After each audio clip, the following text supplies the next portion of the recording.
Hi and welcome to Creator Fundamentals. My name is Dan Currier and I am here to help you build a foundation for YouTube success. How's everybody doing tonight?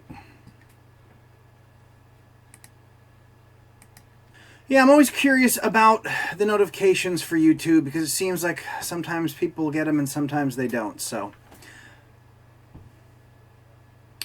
I am doing well, Stuart.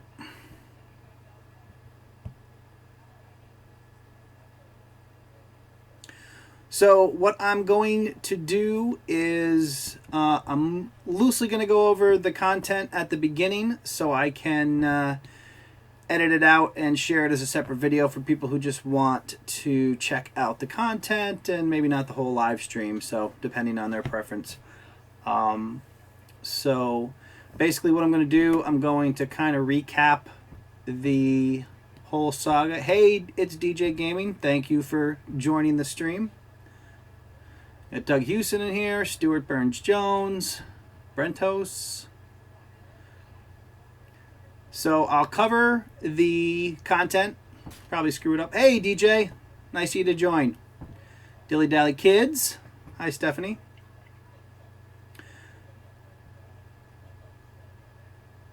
All right, so let me do the whole content thing and we will let that go. All right. So let's hide.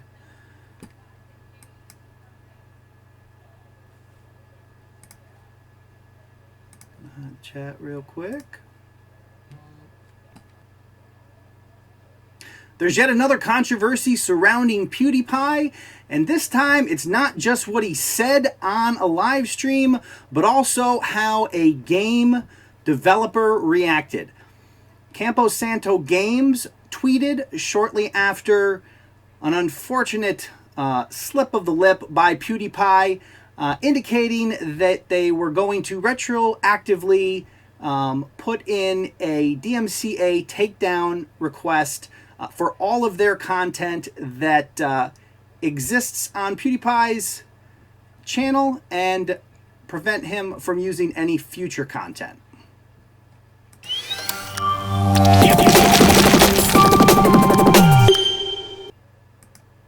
Hi and welcome to Creator Fundamentals. My name is Dan Currier and I am here to help you build a foundation for YouTube success.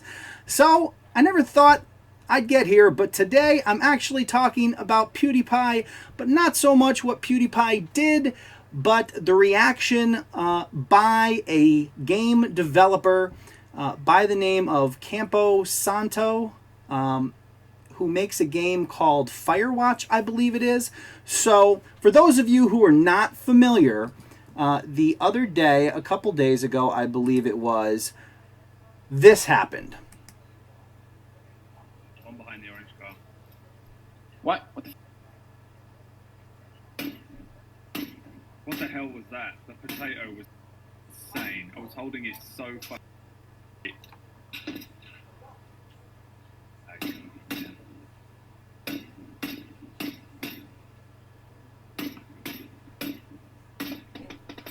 What a fucking... Jeez, oh my god, what the fuck? Sorry, but what the fuck? What a... I don't mean that in a bad...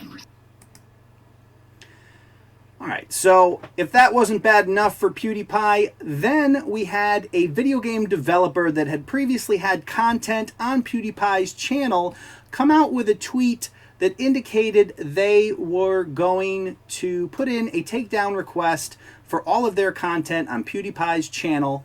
And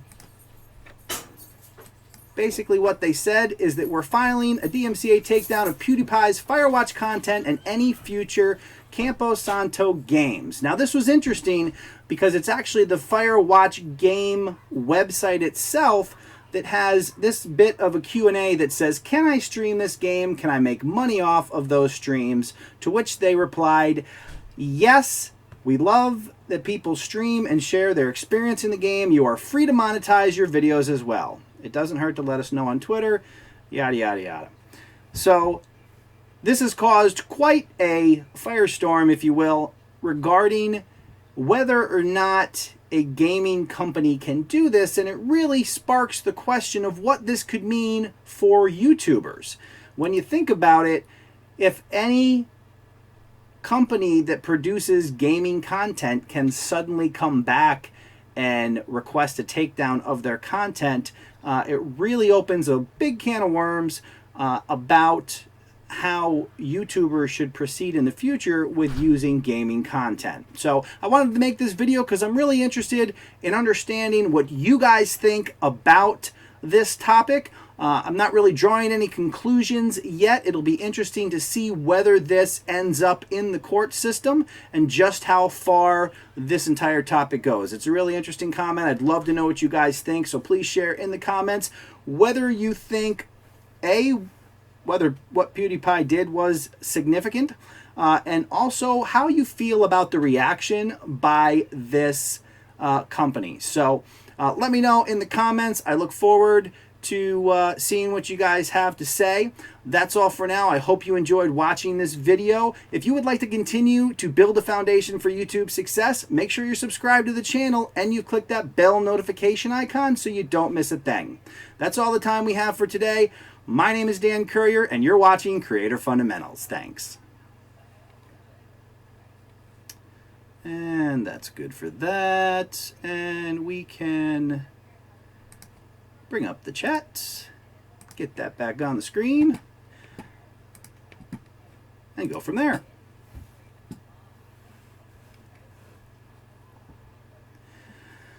Kim here, Jelly Duck 100, Old Geezers Gaming. Thank you guys for joining the stream.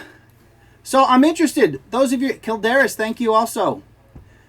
I see a lot of familiar faces here. I appreciate you guys coming and checking out the stream. So what do you guys think about this? Do you think it's a big deal? And what do you think, more importantly, about the reaction by the game developer? Do you think that this is a somebody who is standing on their morals and making a stand? Do you think it is a savvy business move where they decided, hey, this is a golden opportunity for us to get a lot of press and basically intertwine ourselves with this firestorm of a story with PewDiePie, who has yet again had an unfortunate occurrence on the words that come out of his mouth? I'd love to know what you guys think.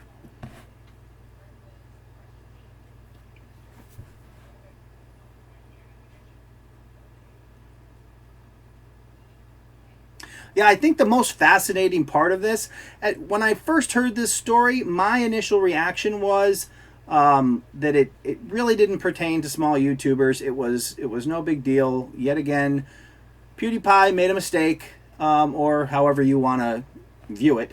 Whatever happened. What happened with PewDiePie happened. I didn't see a lot of value in the small YouTuber community in regards to it. But the concept of the potential of a gaming company coming in kind of after the fact and withdrawing your ability to use content kind of opens, Pandora's box of all the possibilities of how that could affect somebody. If you had an entire channel based on a video game that you've run for years and they suddenly decide they don't like you, how does that affect you? Could they shut down your entire site and kill all your videos?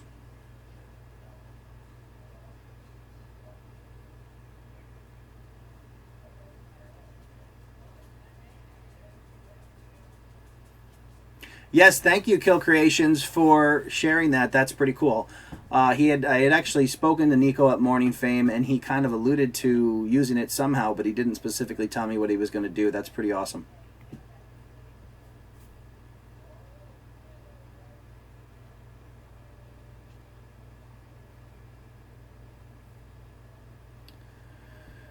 PewDiePie made a simple mistake, but he also has to come to the realization he's the face of YouTube. Yes, says Old Geezers Gaming.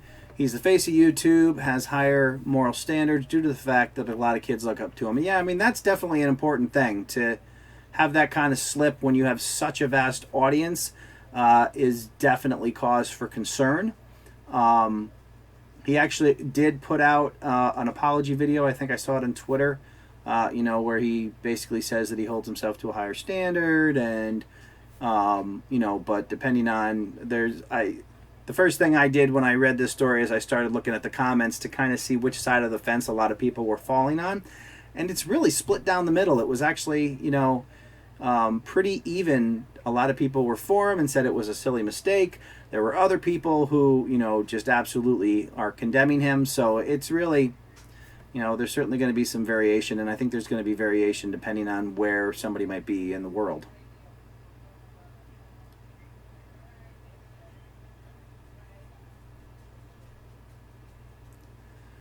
Okay. All right, let's see what everybody's saying in the chat. Gaming company court would set precedent. Yeah, that would be certainly interesting. Gaming company policing PewDiePie, thinking Hulk Hogan getting sacked from WWE for something similar is justification.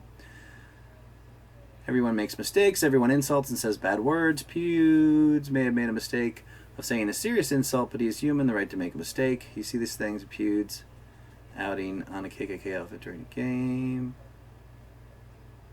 No, I didn't see that. I don't actually follow PewDiePie, and quite frankly, I'm really surprised that I'm covering a content that involves him. And I originally wasn't going to, but after I gave it some thought, I thought that there was some relevance here. So, It's DJ Gaming says, I feel like it's wrong for him to say the word. As an African American, it was a little offensive. Now, in terms of gaming company filing a lawsuit, I think that's just an issue between the two parties. So, I see so many nuances of this interaction.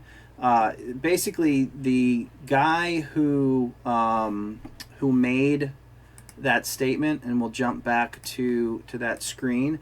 So, Sean Vanaman, which I guess he's one of two co-founders. This wasn't the only tweet. I mean, he went on a tweet rampage about this topic. And I mean, some of it was just replying to people who were, had something to say in response to what he initially said. But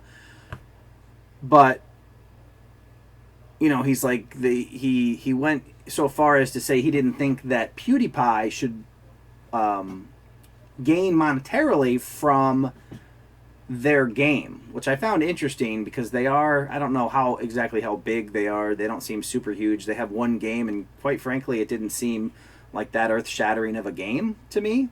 But I would have to imagine his involvement in their game probably made them a lot of money too, so I was curious how they felt about that money.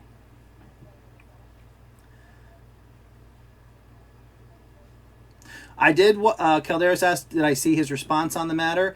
If you mean PewDiePie, yes. I watched his apology video, basically what it was. And he seems remorseful, but again, I don't follow that closely. I have a general idea of some of the claims that have been made against him. But I did see the apology video.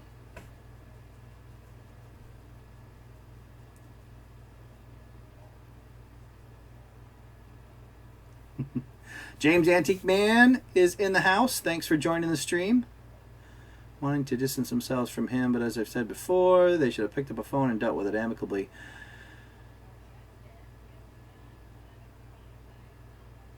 Oh, his Vanaman lists in his profile as a co-founder.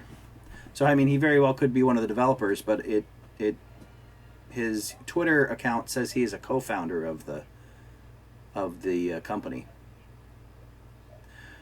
Oh, they should have reached out to him with the decision first, then make more of an official statement instead of a Twitter rant. Yeah, I kind of feel like the Twitter rant was like a grandstanding marketing opportunity. There's obviously the saying in marketing that there's no such thing as bad press, or all press is good press, that kind of thing, where getting yourself involved in a highly publicized event and making yourself appear as the high road in that gets you all the publicity, but keeps you separated from the controversy. So I do find it interesting. Although there are quite a few people that are going after the software company and wanting to boycott it. So it'll be interesting to see which side of the fence they truly end up on.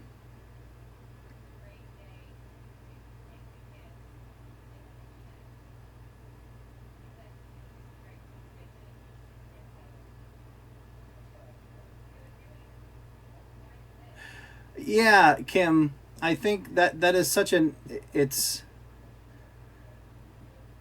kind of a very interesting. I mean, if you take it on the surface, they were like, "No, not us. We're not going to be associated with PewDiePie." But if you think of it from more of a business perspective, there's no better person to come out against, with all this high level publicity than PewDiePie. I mean, he's last time I checked, he was still the biggest YouTuber.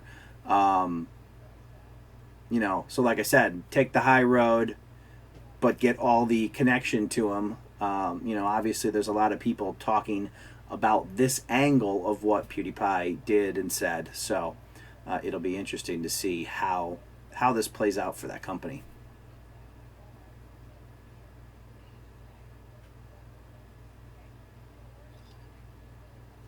Old Geezer Gaming, what are your thoughts on a gaming company being able to come back at you at any time and decide they don't want you to use their content and force you to take down all the videos you've made on a given game?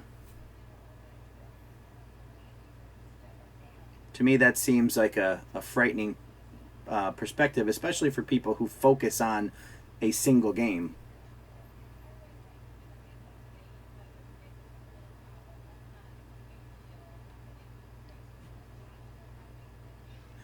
Yeah, I mean, I don't know how much YouTube can punish him.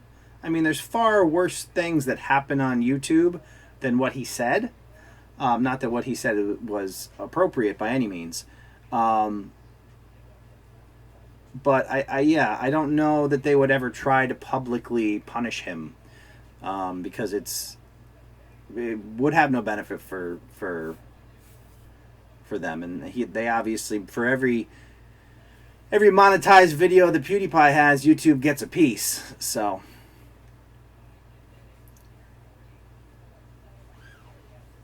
YouTube kind of has to weigh, is his continued involvement in YouTube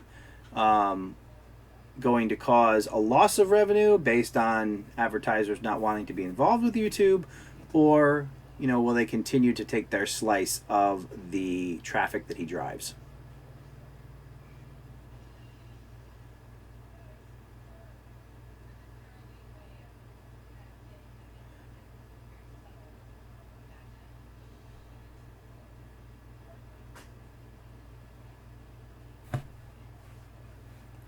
Yeah, I mean, PewDiePie's watch time has to be off the charts, Kim. I mean, he put out his apology video and it had 1.1 million views in no time at all. So he has the Endeavoring family. Welcome to the live stream. Glad you could join us. I'm going to check something here real quick, see how we're doing. There we go. We're getting there. Still needs to be a kind of rule on the gaming. In this day and age, the terms of service of your game you're playing should be displayed. It's interesting because, so I took a look at some of the conversation that was going around, and if we pop back to this screen right here, so and again, it's hard to tell online because people claim to be experts who really aren't, but there were people who were claiming that even though they have stated on their own website that people are free to use and monetize their videos, that they would still have the right to come back and withdraw that right, which I think is really interesting. Like I said, especially for channels that are completely focused on an individual game. If you're focused on, a popular game is PlayerUnknown's Battlegrounds, if that's the content that you're making, I believe that was the game that PewDiePie was actually playing when he did this. He wasn't even playing a game. He wasn't even playing a game from that software company when he said this. They just jumped on the opportunity to say, hey, look at us. We're disassociating ourselves with him because we know that our content has been on his channel before. Which I also found was an interesting angle to all this.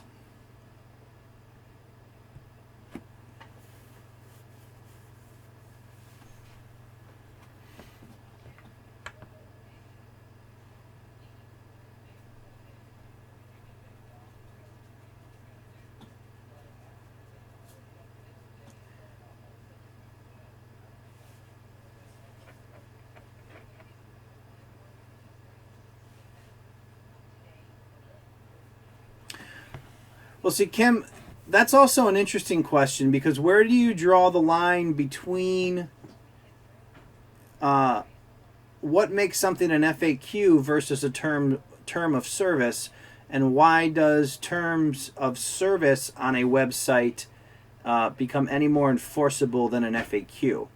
If the company is making a statement on their website, is that considered legally binding, or does it, you know, do you have to refer to something that's physically in writing? And if that's the case, are these gaming companies required to deliver that to users, or exactly how does that work? For most of these games, I assume that the terms of service are either in the gameplay itself or on their website, and it's just a matter of what, you know, what part of that is enforceable as a matter of law.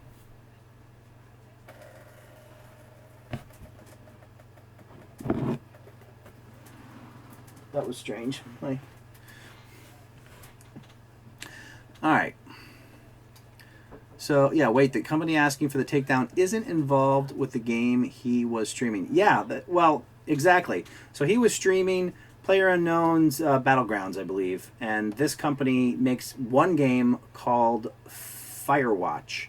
So he wasn't playing their game at the time that this happened, but apparently he's previously done videos on their content, so they felt that was their opportunity to step up and disassociate themselves with him. And they're not really that big, which also makes me kind of curious about their motives, or whether they saw this as a great opportunity to get some free marketing, because the greatest way, the greatest rule of marketing is get the news to talk about it, so you get the publicity with none of the cost. And that's kind of what happened here. They came out and made a statement to associate themselves with this story, when the reality is nobody probably knew or cared that this particular company had content on PewDiePie's channel, and certainly nobody was going, oh, PewDiePie just said this, I don't want to be associated with the Firewatch game anymore. So it is kind of peculiar.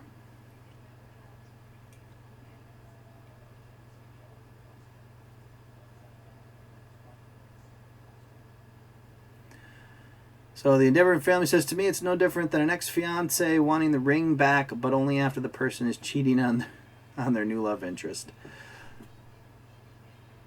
Perhaps.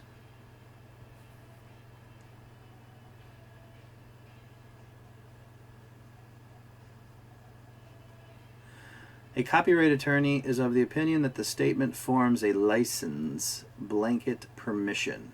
So is that blanket permission revocable? Another attorney's opinion is that can be revoked moving forward, but any content currently in existence is safe from DMCA. So that's interesting.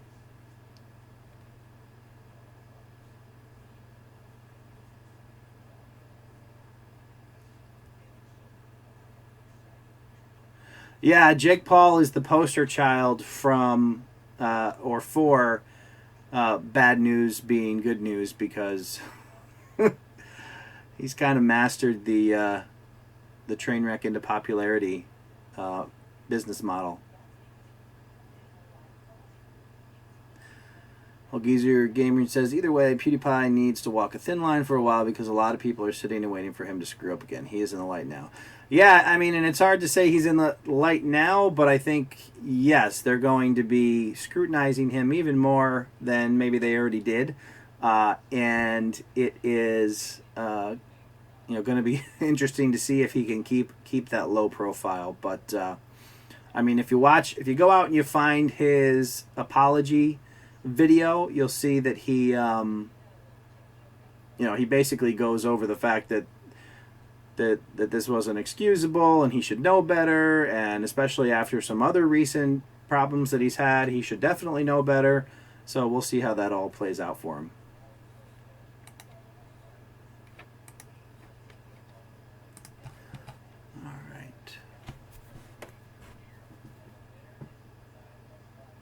Do any of you guys actually subscribe to PewDiePie?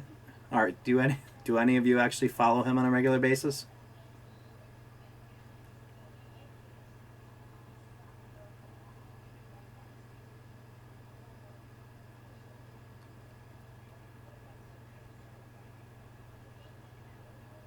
So the Endeavoring family says, the biggest problem I have with this is that when the media determines to go after Felix, it seems to trickle down to the rest of us. I love him, but really. Yeah, I mean, and that's another topic that I've seen people talking about, whether this interaction, you know, gives YouTube as a whole another, or a black eye. You know, and I can imagine from somebody who isn't involved in YouTube, who happens to catch this story in the news cycle, you know, that they could certainly come up with the impression that maybe YouTube is kind of a, you know, a seedy kind of place. You know, if they don't really interact with it, and they think that you know, those types of things is what YouTube is really about, which of course all of us as small YouTubers know that there's so much more on YouTube than PewDiePie, and most of it is more interesting.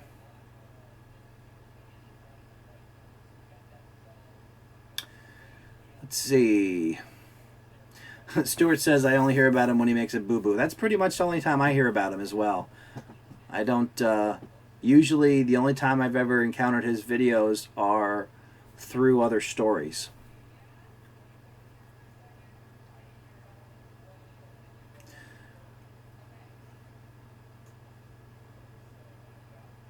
The one thing that I found interesting the other day, which you know, he has a ton of fans, and he has a ton of young fans and naive fans, and I was on his channel, I think, in relation to this, and I saw he made a video about how to grow on YouTube. You know, and I saw all of these little YouTubers, these new guys that were, you know, telling him how great it was, and everything. And of course, my thought was, if you guys really want to grow on YouTube, you shouldn't be looking at the absolute biggest YouTuber as a great place to start. So, you know, he didn't start as a massive YouTuber, so it's important to understand all the work that goes into getting there before you decide you're going to follow the path of PewDiePie. He reminds me of Dennis Rye. Screw up, apologize, screw up, apologize. Wash, rinse, repeat. Yeah, I mean, Dennis Rodman is certainly another train wreck. Well, we'll have to see when they send PewDiePie to North Korea to have a conversation with Kim Jong-un. You know, a lot of people say that gaming is a saturated niche or niche, depending on how you prefer to say it. And I think the reality is that there's probably a lot of potential in the gaming niche, because there's a lot of gamers who just game. They don't understand how YouTube works. They don't know how to optimize their channels. They don't know anything about titles and thumbnails and all of those other important things that we know are important. Some of them do grow despite that, but I think if you're starting out as a new YouTuber, you could definitely get your foot in the door in the gaming industry if you put all the fundamentals in place, you know, right from the beginning, and you had a strategy, and you didn't just start playing video games and uploading. I think a lot of gamers out there, especially the younger generation, are simply under the impression that, hey, I don't want to work for a living, let me make a gaming channel, which is really different than how, you know, YouTube channels grow.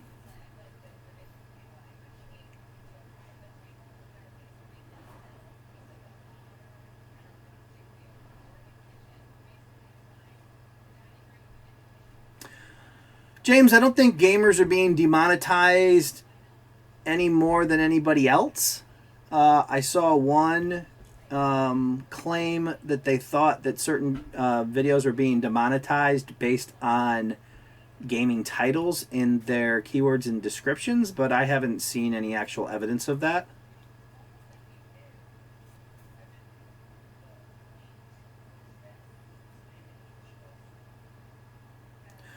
Kildaris, I'm sure they wouldn't, because nobody would notice if any of us did something like this. But PewDiePie is a lightning rod of both media attention and train wreckery, so there's a good chance.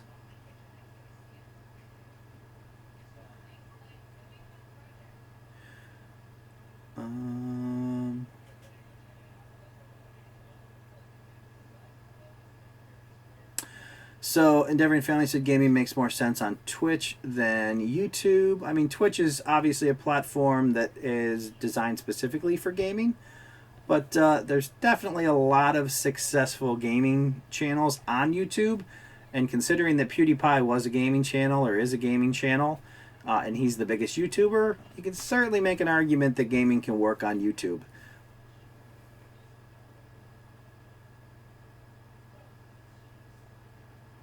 You know, I have considered playing around with a gaming channel, perhaps as CreatorFundamentals gets more mature and can kind of stand on its own, and it's not as hard a push to grow it. That might be something that that I explore. But if you saw it, for any of you who follow Brian G. Johnson, you see that he started the gaming channel as an experiment, as a break to get away from you know, what he was doing. And it's a lot of work to run multiple channels. I have CreatorFundamentals, and I also have The Average Dan. And The Average Dan has been suffering while I'm working on growing CreatorFundamentals, because it's very difficult to put in the effort required to grow a channel times two. Especially when you're a husband and father and you have two kids who have after school events and your YouTube window is 3 hours in the evening. So James the Antique Man, I don't get it, gaming and talking. Well, a lot of times just the people who do gaming and talking don't do that well. You kind of have to build a community. You kind of have to set yourself apart from gaming. I told Old Geezer Gaming on one of his live streams that I should get in his live streams, and we'll do live gaming, help grow your YouTube channel. Be a whole new genre.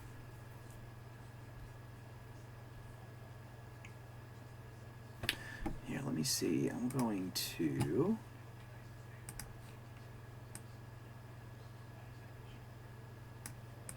do this here. Make that bigger so everybody can see it.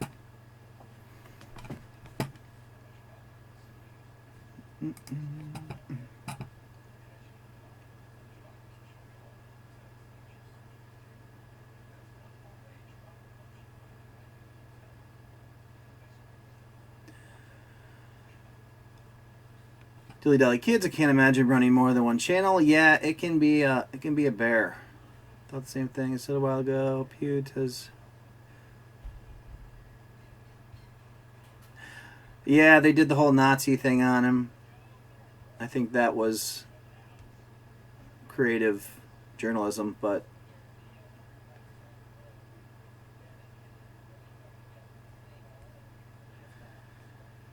that PewDiePie, he's always getting himself in trouble.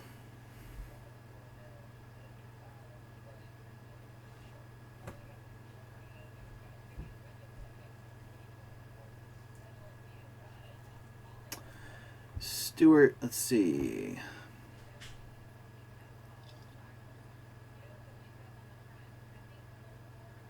So Kim says that's interesting, that she thinks a lot of gamers may feel socially awkward, and gaming provides them a outlet to connect without the anxiety of person-to-person interaction.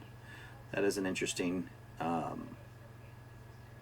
concept. And anxiety is interesting because I think there's a lot of people that have it that don't talk about it. I was actually just talking to another YouTuber who was having some struggles with that. And YouTube can certainly be a way to help you deal with some of that as well. So one of these days, Old Geezers Gaming, maybe we'll find a way to make that work. But for now, I'm all PC based, and I think you said you were PlayStation 4. Is that how you're doing it? It's a Sega Genesis.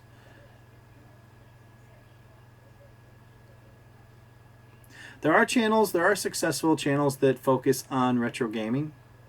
I was actually having a chat with somebody in CreatorFundamentals Facebook group the other day, yesterday or 2 days ago, who had some real success doing, I think, an older game, focusing solely on that game, and kind of grew the channel by doing live streams. And the live stream started to pick up steam in a relatively short period of time.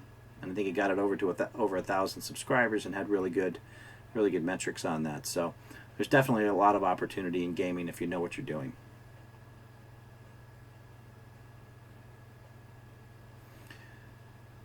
Well, yeah, you could do that right along with your whole antique theme, James. You could do antique gaming.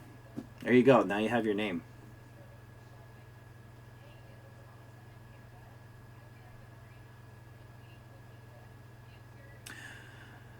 Yeah, Kim says exactly. People watch YouTubers regularly to connect. They feel like they know them and are friends with them. It's a cool way to hang out with people, especially live with chat. Yeah, it is, and I would imagine there's quite a few YouTubers with anxiety.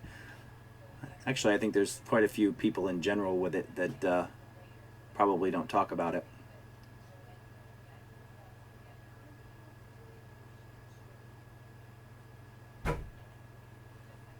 Yeah, I mean, that's why one of the things, yep, Old Geezer Gaming did say yes, he's working on PS4 right now. So yeah, maybe when you get a PC, then we'll be able to do some type of collaboration. That'd be fun.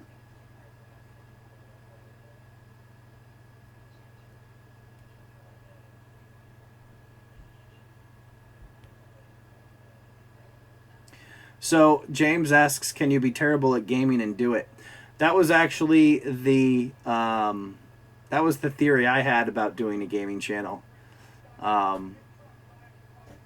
Do I have the channel name that I came up with was Noob It Up Gaming, and that would be me flailing about in the gaming world.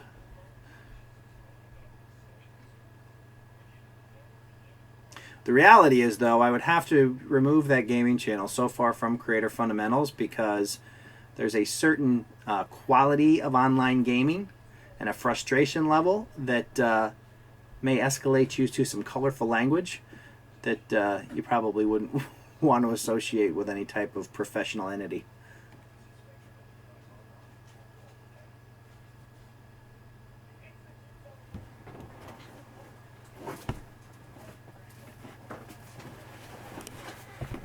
Yeah, within gaming, there's so many different varieties and ways that you can approach it that I think that like I said, there's definitely opportunities, and it's not just gaming channels. There's really a lot of different ways to do it. I think that's your channel name, man. Antique Gaming.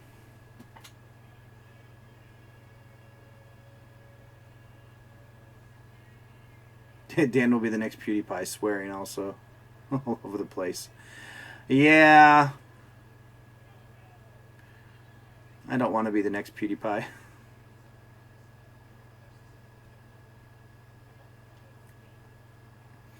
Kill Creation says I'm a potty mouth, but I'm ex-military, so I can't help it. I come from a military family. My father's retired 20 years from the Navy. So I've learned a few words myself.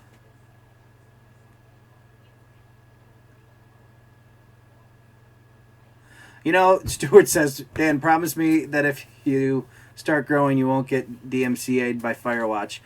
I watched a video about that Firewatch game, and I don't get it. It seems really weird to me, but I guess must be some type of following.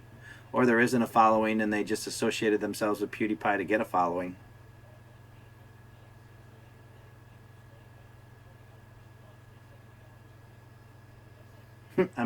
Stuart says I'm a chef, so I can swear. I generally just keep it chill. Doug Houston says my first channel was a gaming channel. Hard niche and you have to be regular, which I was not.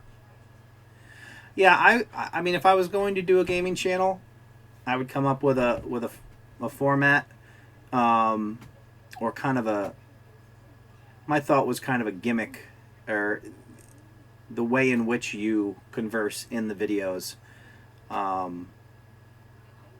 Something that's repeatable and easy to do videos, so you can just sit down and record, and not have to do a ton of editing. But I also think that's why a lot of gaming channels don't do well, because they don't do any editing. They simply play for 3 hours and upload it, which can be really boring for a lot of time. Airborne Surfer, thanks for joining. You're late, but you're here, and that's what counts. So we were talking about, for those who have just joined the live stream, do a real quick recap here. So if you haven't seen the video, we'll throw that up there again here real quick. This is what got PewDiePie in trouble. One behind the orange car. What? What the? And this has been edited, Potato was so it was insane. Creator I was holding it Fundamentals so channel appropriate.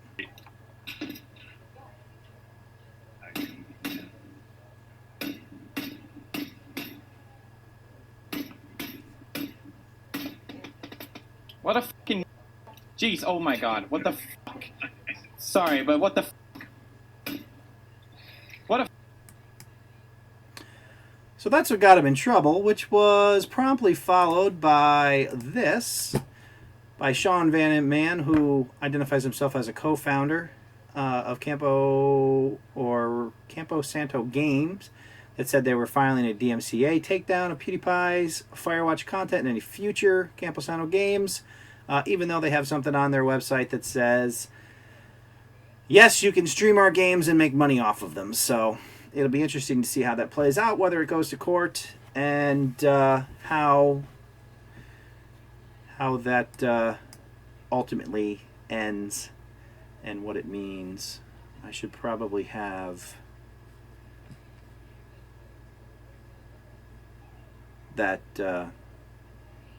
lower third in front of the chat box now that I've expanded it, but no big deal.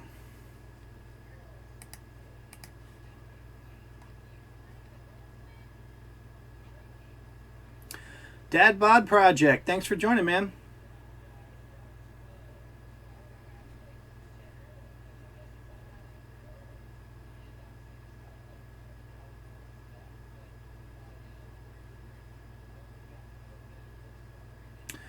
James Antique Man, are there any old games built into computer systems?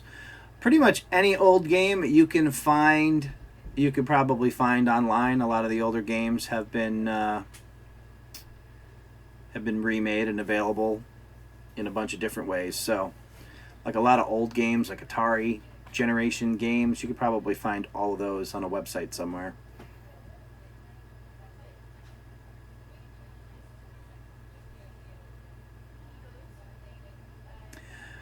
Yeah, and we were also discussing Airborne Surfer, whether the motives of Vanaman were genuine, or whether he saw it as a marketing opportunity. Teeny tiny gaming company, really, really big YouTuber. The really, really big YouTuber wasn't even playing one of their games at the time that this happened, and they came out of nowhere and made a statement and got themselves involved in the story. So, I mean, yes, it's a great stance to fight against that, but it's an interesting kind of way in which that all played out.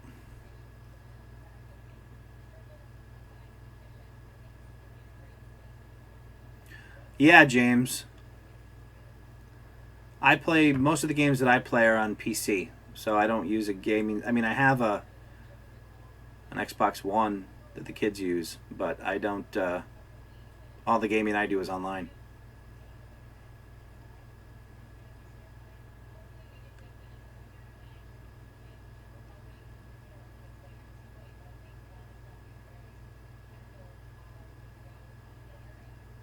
Dad Bod Project says, I found on my fitness channel I have to be careful about how I speak about being overweight. There are a lot of different words to use for this. Have any of them caused you to be demonetized or just offensive to someone?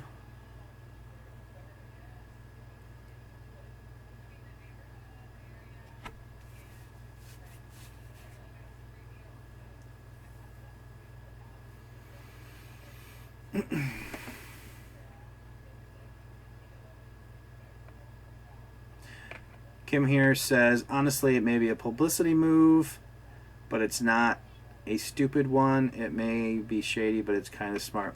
Yeah, I always kind of see the mad scientist in things like this, where if it, if I were an evil mastermind, how could I use this to my benefit? And this would certainly fit that mold of, hey, look at PewDiePie. He's played our games before. He's doing something outrageous and getting tons of media attention. How can we get involved? Well, we'll come out against him. So we'll get in the news cycle and we'll disassociate ourselves from what he said because we're condemning it, but people will be talking about us as long as they're talking about PewDiePie. Seems like a win-win.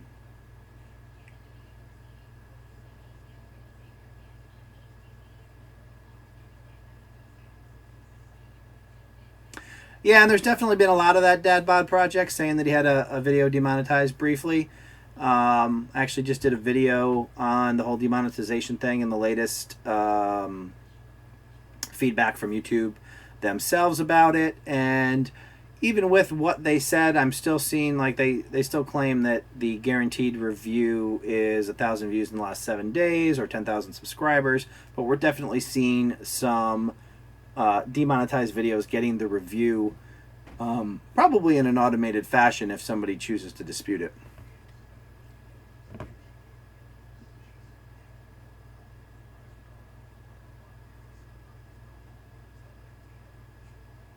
So Old Geezer Gaming, I don't know if you watched that demonetized video, but several times they referred to title tag, thumbnails, and description in terms of videos getting demonetized. So go in there and look for keywords that could possibly be viewed as not advertiser friendly. And sometimes it can be a challenge in gaming because you're talking about shooting, or destruction or whatever the case may be. So it's kind of a balancing act.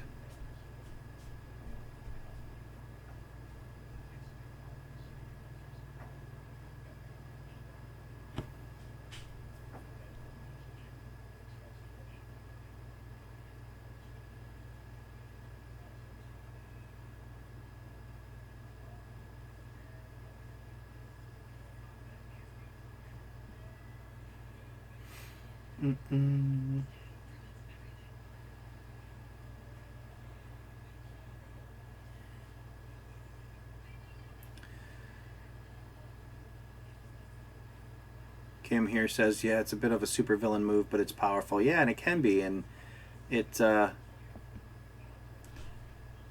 definitely having that effect for that company. Of course, as I was saying earlier, looking at the Twitter feed and all of the feedback that he's getting and all the questions that he is coming back with, he's really getting the developer or the co-founder of that gaming company is really in it up to his waist in tweeting back and forth with people that have something to say about his statement.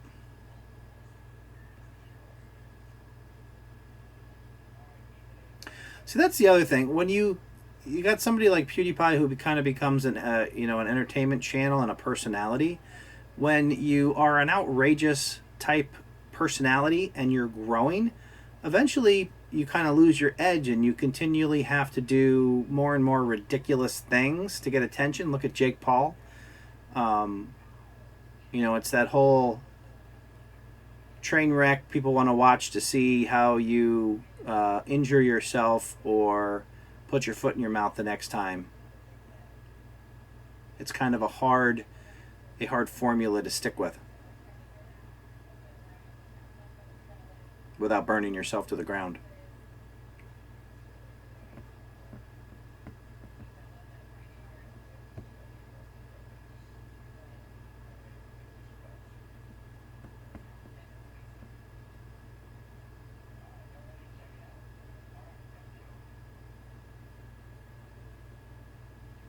Right, Kim. She said you do, when you're successful, you have to continually try to one-up yourself. And you do see that with some popular video or channels that kind of get a little bit more ridiculous as time goes on. So it's something to consider in the short term about what your long-term strategy is going to be and whether you're going to be able to maintain it, and whether that's going to have any detrimental impact on your your quality of life. So Airborne Surfer is claiming that he did this on purpose to get more publicity. Now that's interesting.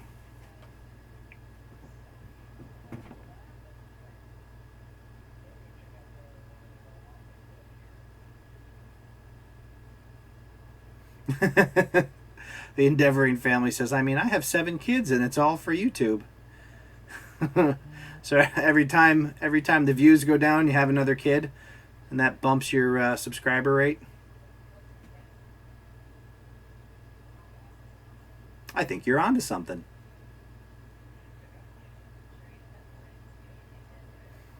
All right, let's see here.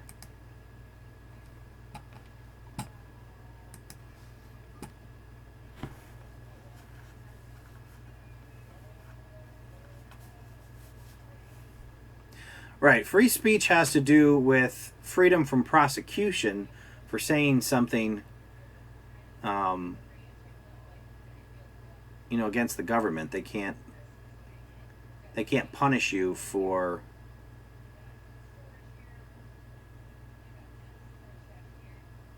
speaking an objection to what they're doing.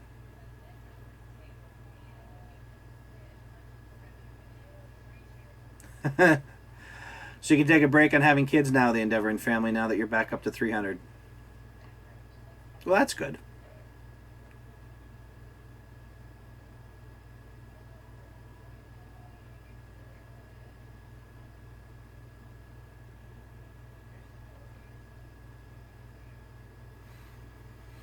How's everybody's channels doing?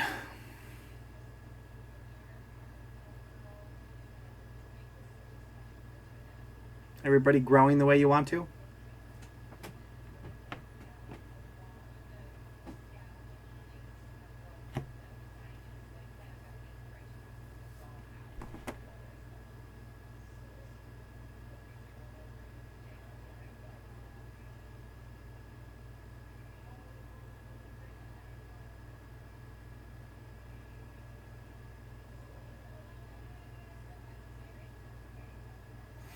Yeah, you can use Brian G's Feed a Child line. I got 7.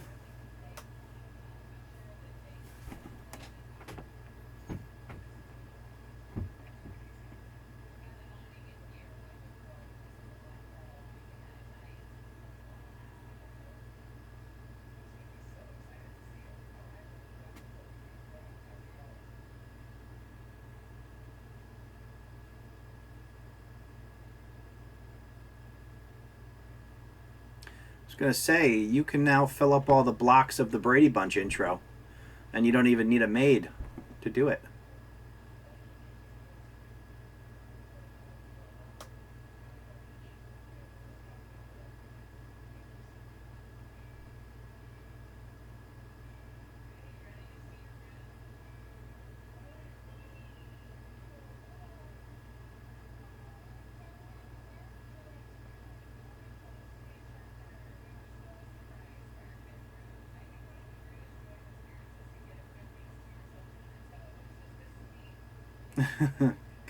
Caldera says that she needs to finish editing a video she was supposed to upload 2 days ago.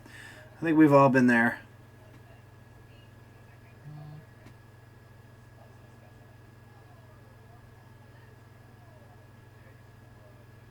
You know, I've actually seen a couple of YouTubers that were, I think they call themselves booktubers. Their channels were about books. That just seems to involve way too much reading for me. I'm going to do the audiobook channel. You know, I have, on this channel, James, I've done live stream mobile once, I believe. I think I did it when I hit 100 subscribers on this channel, because that's when it became available, as I recall. I don't specifically do it for Creator Fundamentals because I tend to do the content for this channel, quote unquote, in studio, which is this tiny little room I'm in. so I don't really have a need as much to do the live video. I could do the live stream mobile from here, but I use OBS, which gives me a little, more bells and whistles, so I can do things like hide my lower third behind the chat window like I did earlier. Let's see here. Let's fix that and make that look better. We go there, and we do this, and if I put that there, then I can kick it off, I think. Then I can... That didn't work at all.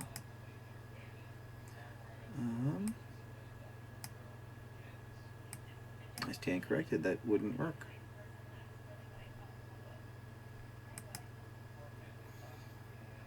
Let's see.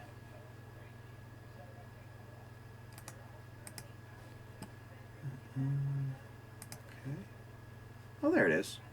There we go. And it's on top.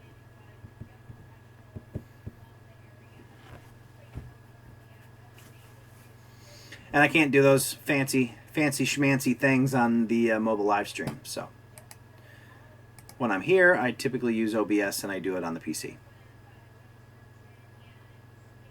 One of the things you can do, James, when you're trying to use OBS, if you go into the, let's see, what do they call it? It is, if you go to Output and you go to your video bitrate and move that down to 1500, that gives you a much better chance of live streaming with poor internet. I have Spectrum internet here in upstate New York, and it's pretty crappy. So that 1500 bit rate allows me to do it. The quality ends up not being as crystal clear as it would otherwise be if I had good internet, but it allows for a much more reliable stream to get through the entire live stream without having any buffering or anything.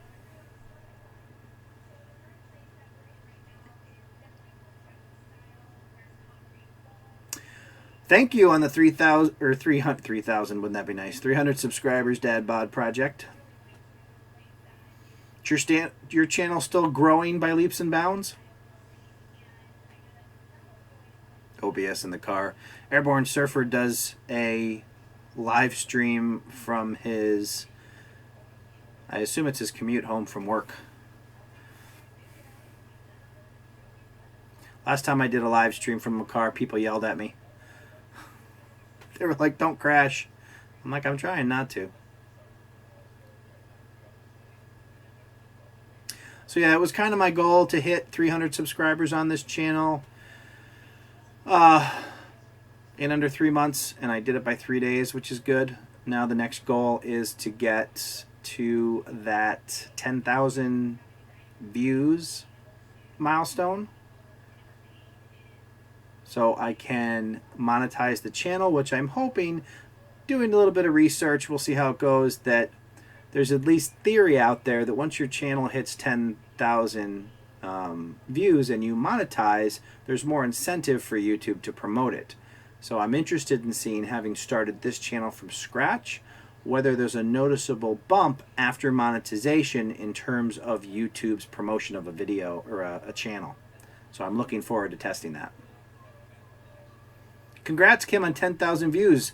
Awesome. Make sure you apply for monetization and get that going, so YouTube will be inclined to promote your content more and help you grow your channel and your audience and your views and your minutes and all the good stuff.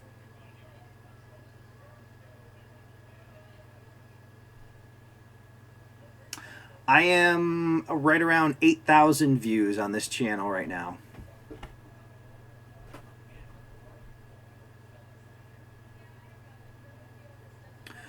I think as far as Patreon goes, you should set a Patreon account up as soon as you can. In terms of actively promoting it, the biggest thing about a Patreon account is you have to be able to deliver value.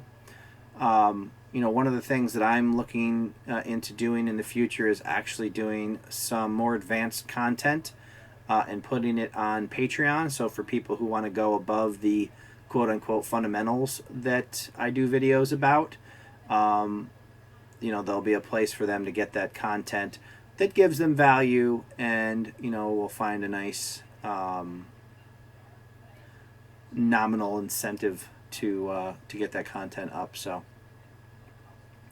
we will see how that all goes. But one of the things that Brian G had actually mentioned on a live stream is the follow button on Patreon that I hadn't really noticed, and that basically allows you to get alerts from someone every time they make a post on Patreon.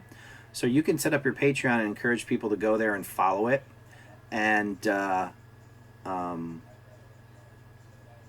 get alerts every time you post something.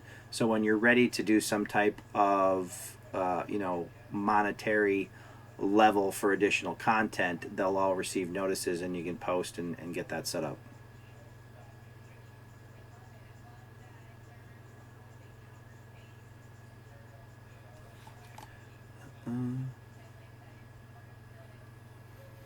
Slow and steady wins the race.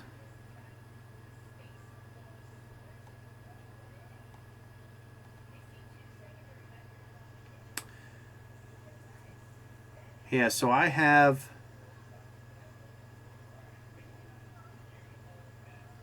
Oh, that's good, Kim. Well, that's why I'm really interested in seeing how this channel reacts, because this channel is brand new. I had the other channel, I have The Average Dan. It has, I think it has like 160,000 views on it. And it was already monetized way before all these changes happened, so it's kind of hard to do that. So I'm interested in seeing the first-hand view of whether or not that monetization has any noticeable impact on the analytics.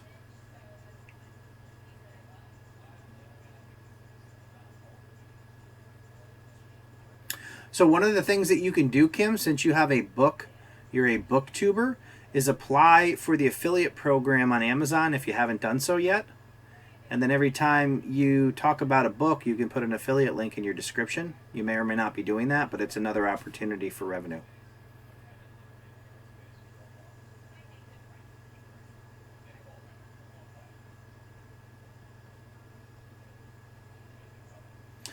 Yeah, Old Geezers Gaming, you can try different times to stream. You can take a look at some of the bigger channels and that are doing the same type of content, the same game and whatnot.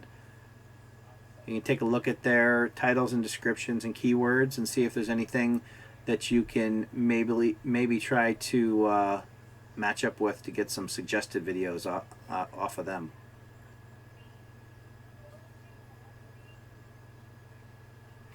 Yeah, I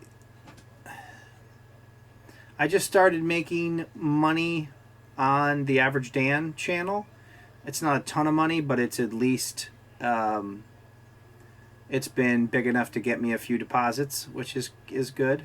So, and that's basically since deciding to grow that channel in April. So over the course of five months or so, that the monetization or the money coming in on that channel grew significantly in that time.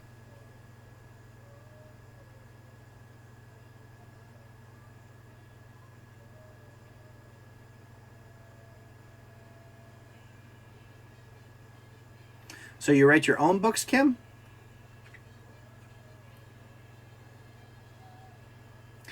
Yeah, Old Geezer Gaming, I'm really interested in understanding what's under the hood of TubeBuddy's best time to post feature, because the one thing to consider is that's based on historical data from your channel, which means if you post every Wednesday at 8 o'clock in the morning, odds are they're going to come back and tell you that Wednesday morning at 8 o'clock is your best time to post, because that's where you're generating all of your watch time. So it's kind of a self-fulfilling prophecy in that regard. So I would still mess around. I wouldn't get so caught up on when TubeBuddy says is the best time to post. Mix it up, do some other days, see if any of them work better.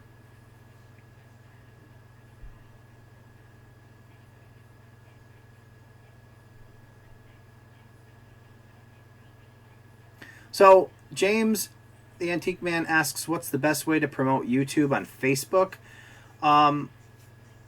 Facebook doesn't go out of its way to promote any YouTube content. In fact, they just recently started their Facebook videos feature, which is, I assume, competition for YouTube. What I typically do when I'm promoting my videos, the one thing I do is I don't just drop a link. When I do drop a link, I remove the preview and I download my full thumbnail from YouTube, and I add that to the post so that when it displays, you get to see the full thumbnail and not a square of it, which just looks ugly. And it definitely helps get your message across that way. You can also include, hashtags like small YouTuber and YouTube and other things, provided you're posting a public video that could potentially help other people find those posts when you make them.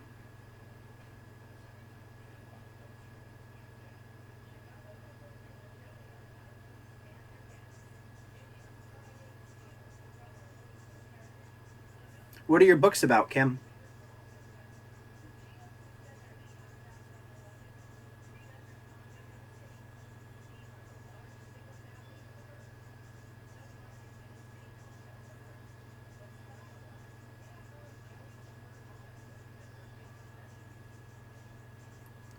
Let's see. Just looking in the chat. Talking about whether to monetize. Definitely monetize all your videos. There's very few. The only video on my channel that I don't monetize is the channel trailer. Because if you don't know, one of the things that is statistically proven on YouTube is that the vast majority, like 100 to 1, people who subscribe to your channel do so on your channel page and not from a video. I mean, you will get some from videos, but the vast majority of people subscribe from your channel page. So it's important to have a really strong channel page branding and a channel trailer that gets to the point, tells them exactly what to expect, and gets them to click that subscribe button. So I don't want an advertisement to pop up while I'm trying to make my pitch or my plea or my my reason for them wanting to subscribe to my channel.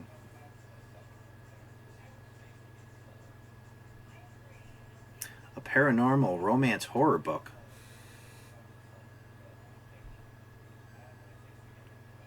Well, that sounds interesting.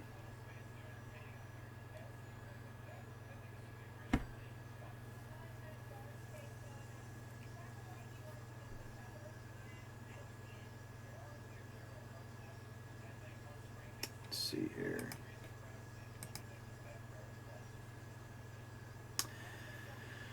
All right, Is there anybody in the chat who wants to look at their channels? We can do a couple channel reviews if anybody's interested. I don't know if there's anybody in here who we haven't done a channel review for, but if it's something you're interested, let us know and we will take a look.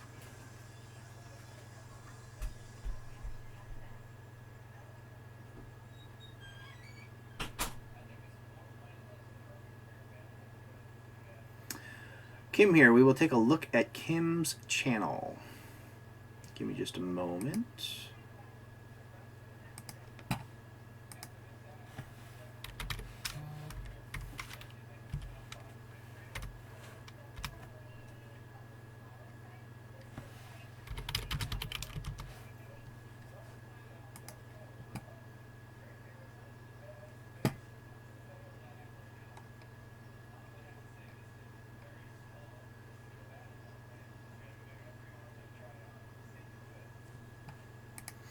All right, so we will look at, let's see.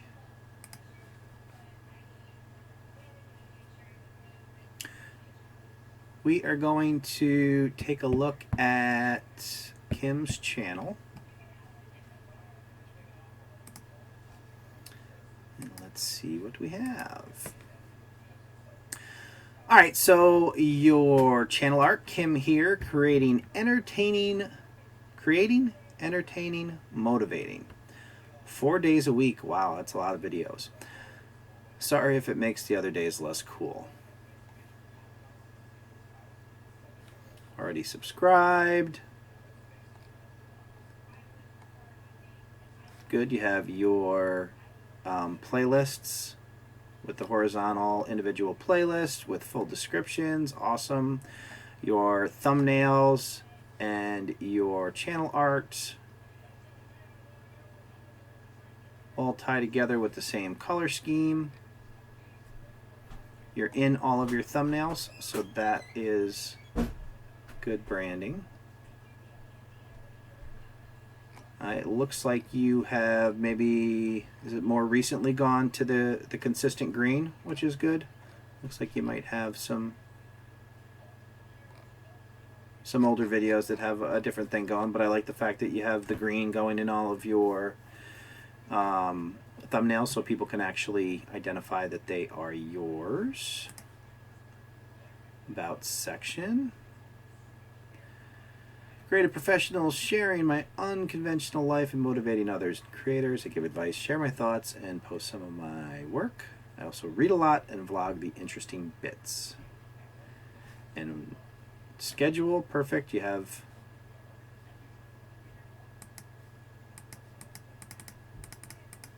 interesting that those aren't clickable links.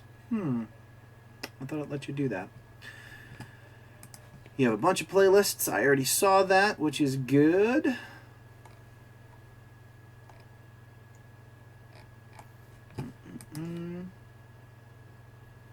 So we have new start here. Creative professional, all the books, unconventional life.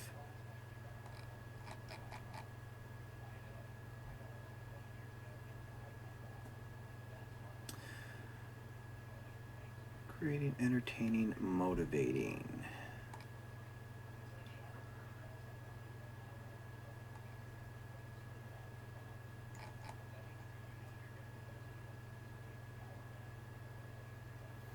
So it seems like a big part of your channel is obviously revolved around the fact that you're an author and that you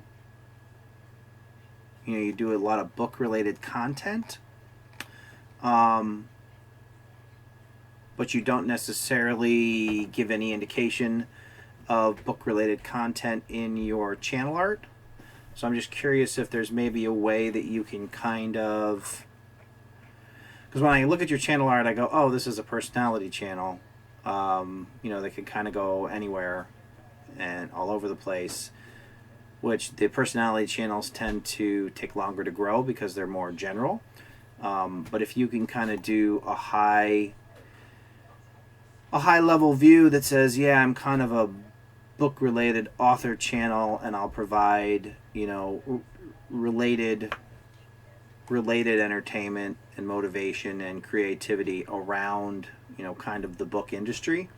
That might be cool if there's a way for you to tie that into your channel art to let people know that you're a booktuber, as we mentioned before. So otherwise, you're doing a great job of pulling everything together. And maybe since you have gone into kind of this green theme background, whether there'd be an opportunity to add a little more green to your channel art to make that tie in more. But otherwise, you have a lot of content on your channel page, which is great. Your about section's filled out. We know you have playlists. Your thumbnails, like I mentioned, you're in them, which is good. They're all easy to read. It looks like on some of them, you basically have the same kind of font that you're reusing. You got good contrast, so they all look good there. So yeah, I think my only advice on this channel would be to think about how you can incorporate the concept of being a book related channel.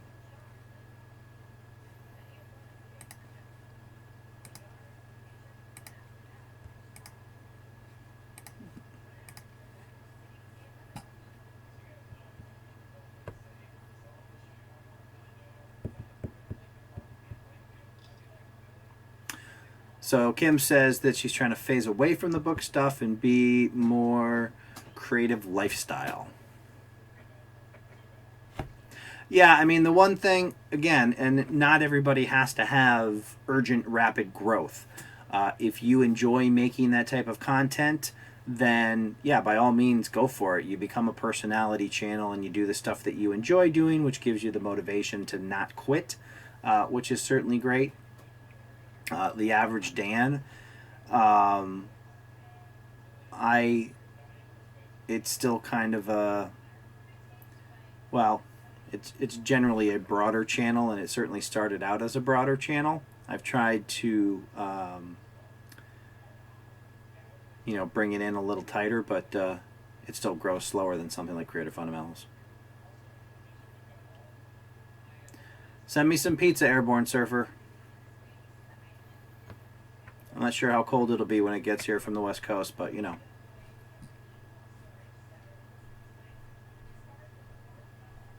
And I enjoy Kim here's humor on her channel. So if you like humor, you should definitely check her out and subscribe.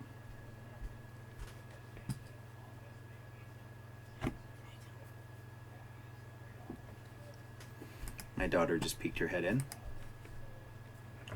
All right, so I think we are just about wrapped for the evening. If anybody has any other questions or... Oh, Kjpargeter, yeah, sure, absolutely. We can take a look real quick. Yeah, if anybody else wants to look at their channel, we can do that. And, all right, so, gonna look at Kjpargeter's channel.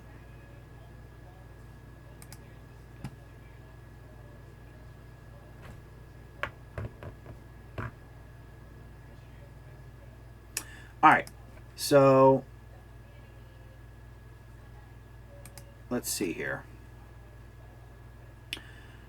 All right, so I'm Kjpargeter.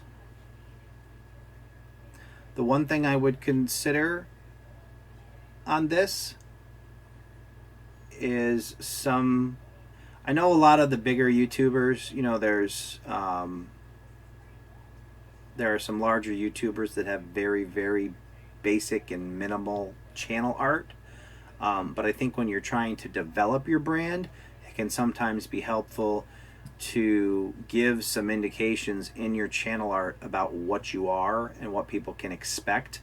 As I mentioned, people make the decision to subscribe or not to subscribe on this page, and you really want to give them a clear understanding of what to expect and what you're about as quickly as possible, because attention spans are teeny tiny here in 2017.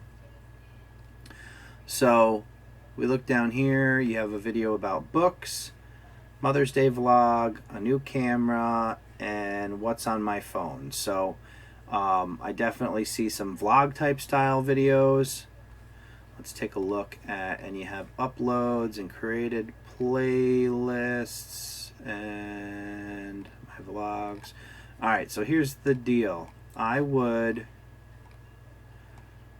get something. I would get rid of uploads, replace that with your own playlist with your own name and a description, a playlist description that tells you exactly what the content is, and replace the uploads video with that. Instead of having created playlists, you want to take each individual playlist, list it out as a horizontal playlist, and get a description on the playlist to show people exactly what that playlist is about. But it exposes more of your content and lets people see what you're all about at a glance, rather than having to drill into playlists and see what's going on. So one of the other things that you can do to help you grow is sort your playlists by most viewed, so people see your most successful videos first, as a way to hook them and get them to subscribe to your channel. So let's take a look at if you are, so I see that you're definitely doing vlogging, and then random stuff about me and my life, which is kind of along the lines of vlogging, but you have that as kind of a separate section. So parents on the road. So your vlog videos seem to be you, or at least on the initial impression, are you out and about. But I would probably put these type of videos in the realm of vlogging, because you're basically talking about yourself, and it kind of puts you in the realm of a personality channel. So if you can find a way to succinctly tell people what to expect, you know, vlogging weekly, something to that effect that will let people understand exactly what your channel is about and what to expect. The other thing that you want to do is your I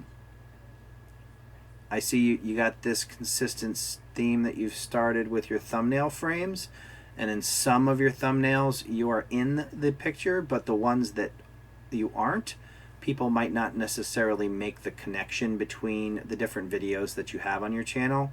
And again, if somebody's watching your video and there's some suggested videos or recommended videos along the right hand side, and they decide they like your content, you want to make sure that if your videos are listed as videos along that right side, that people can immediately understand which of those videos are yours.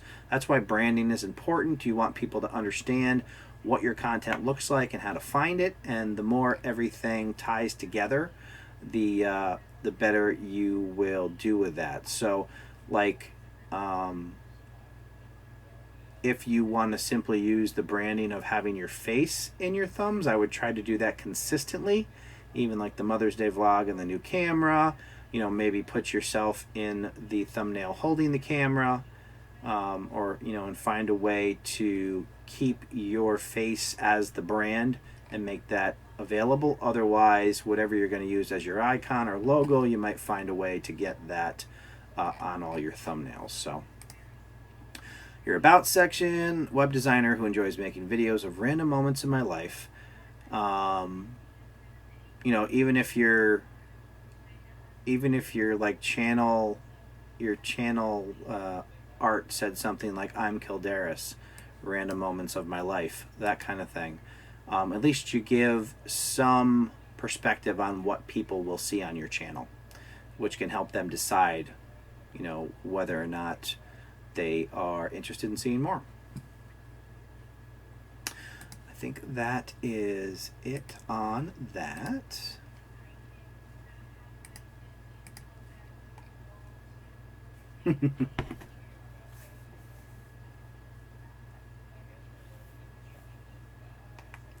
Yeah, attention span, you gotta realize that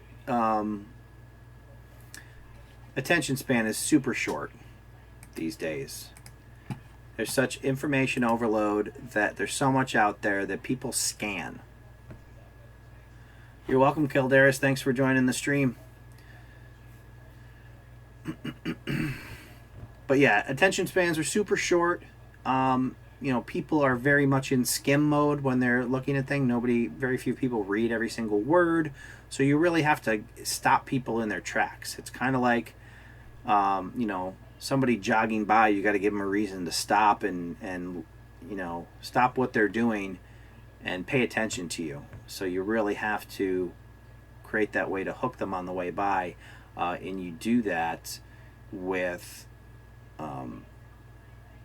you know, a very obvious billboard, if you will, that says, this is me, this is what I'm about, this is why you want to subscribe to see more.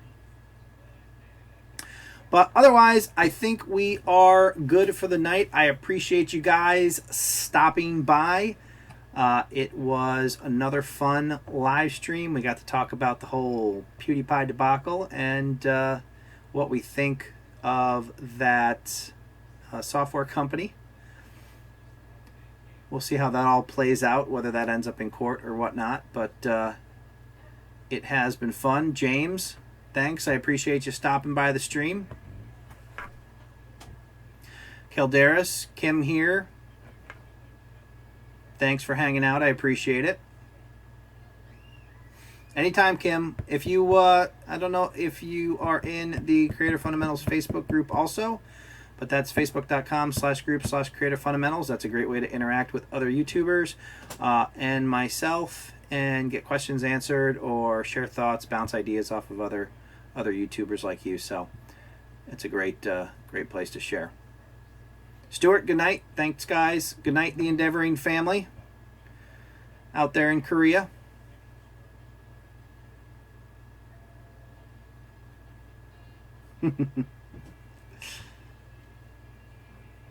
Yeah, it is 10:31 here in upstate New York, so I will be heading to bed here in a little while.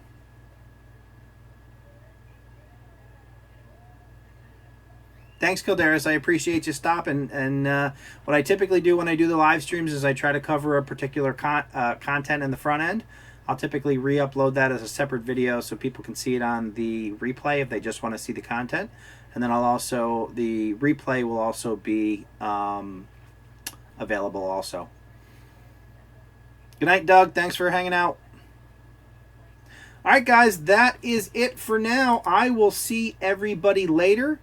And like I said, the Creator Fundamentals Facebook group, if you have any questions, I'm in there quite frequently. So that's all for tonight. Thanks, guys. Oh, D Games, you just caught the tail end, buddy. I appreciate you stopping by.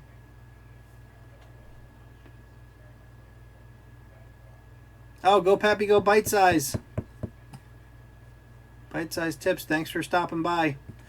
We are just wrapping up for the night. We will have the replay up. We had a discussion on PewDiePie and the latest Oops, I Did It Again from him, and also the reaction of Campo Santo Gaming in reaction to that. So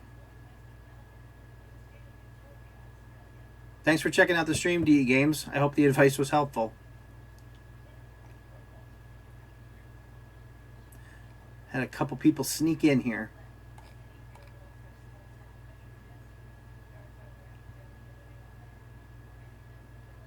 Awesome, DE Games. Also, if you're not in it yet, facebook.com/group/CreatorFundamentals is a Facebook group where we all interact and share our thoughts and get help on our channels and whatnot. So if you haven't joined that, head over there and join that as well. It's a great way to help grow your channel. So, all right, guys, that is all from me. I do appreciate everybody coming to check out the live stream. It was another awesome night, and there'll be more to come. So that's it for now. Good night, everybody.